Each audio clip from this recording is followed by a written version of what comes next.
Hi అండి, welcome to my channel. ఇప్పుడిప్పుడే మనకు ఒక బ్రేకింగ్ న్యూస్ అయితే రావటం జరిగిందండి. ముఖ్యంగా ఉద్యోగులకు సంబంధించి జూన్ 19 తర్వాత సూపర్ గుడ్ న్యూస్లు అయితే అందున్నాయి. ఆ పూర్తి వివరాలు అయితే వీడియోలో తెలుసుకుందాం. మీరైతే వీడియోని ఎక్కడా కూడా స్కిప్ చేయకుండా ఎండ్ వరకు అయితే చూసేయండి. వీడియో నచ్చినట్లయితే తప్పకుండా లైక్ చేయండి, షేర్ చేయండి. మొత్తానికైతే ముఖ్యమంత్రి గారు సీఎం చంద్రబాబు గారు ప్రమాణ స్వీకారం అయితే చేయటం జరిగిందండి. ఈ సందర్భంగా పలువురు ఉద్యోగ సంఘ నేతలు సచివాలయంలోనే కలిసి శుభాకాంక్షలు అయితే తెలియజేశారు. ముఖ్యంగా ఉద్యోగులకు సంబంధించిన సమస్యలను కూడా తీసుకువెళ్ళటం జరిగింది.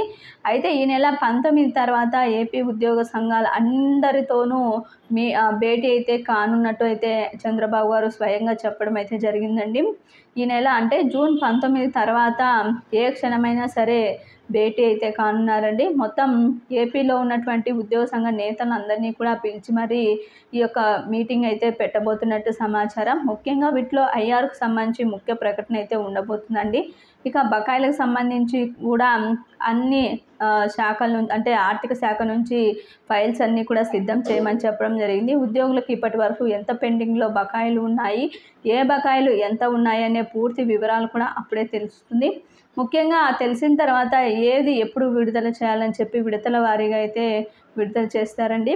సిపిఎస్కు సంబంధించి రద్దు, ఓపీఎస్ అమలు కూడా సాధ్యాసాధ్యాలను కూడా పరిశీలించి అతి త్వరలోనే దీనికి సంబంధించిన గుడ్ న్యూస్ అయితే రానుంది. ఇక ఈ సందర్భంలోనే నివేదిక జూలైలో అయితే రానుంది కాబట్టి దానికి సంబంధించి కూడా ఫిట్మెంట్ మాట్లాడే అవకాశం అయితే ఉందండి ఈ యొక్క మీటింగ్లో అయితే. మొత్తానికి ఈ నెల 19 తర్వాత ఉద్యోగ పెన్షనర్లకు భారీ శుభవార్తలు అయితే అందనుండే అవకాశం ఎక్కువగా అయితే ఉందని చెప్పుకోవాలి. మీకు ఈ వీడియో నచ్చినట్లయితే తప్పకుండా లైక్ చేయండి, షేర్ చేయండి. ముఖ్యంగా ఉద్యోగులకు సంబంధించి ఐఆర్ 30% అయితే ఎక్స్పెక్ట్ చేస్తున్నారండి ఉద్యోగ పెన్షనర్లు. మరి చూడాలి ప్రభుత్వం ఇంకా ఎక్కువ ఇస్తుందా లేకపోతే 30% సరిపెడుతుందా అనేది అయితే చూడాల్సి ఉంది.